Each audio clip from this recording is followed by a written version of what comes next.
Okey, Assalamualaikum, selamat petang, selamat berpuasa. Semoga amalan kita diterima oleh Sang Pencipta. Okey, ni hari kita ada sebuah Exora Turbo ataupun Exora Bold. Dia datang nak tukar minyak hitam dan juga grab promosi Disroto dan juga brake pad.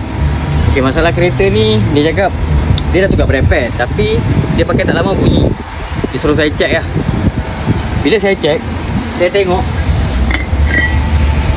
permukaan Disroto dia ni menggerutu lah. Menggerutu. Jadi saya dah ukur ini dalam 1.5 mm, 1.5 mm. Kalau nak skim disk ni, nak pergi engineering akan skim sampai benda ni licin, baru dia tak bunyi. Jadi owner pun kata nak cepat, jadi dia terus grab je kita punya promosi tadi tu untuk Disroto dan juga brake pad. Ni dia punya collision brake pad, dia nampak ni dah berlekuk Bila berlekuk macam ni memang akan bunyi lah. Jadi kena selalu check.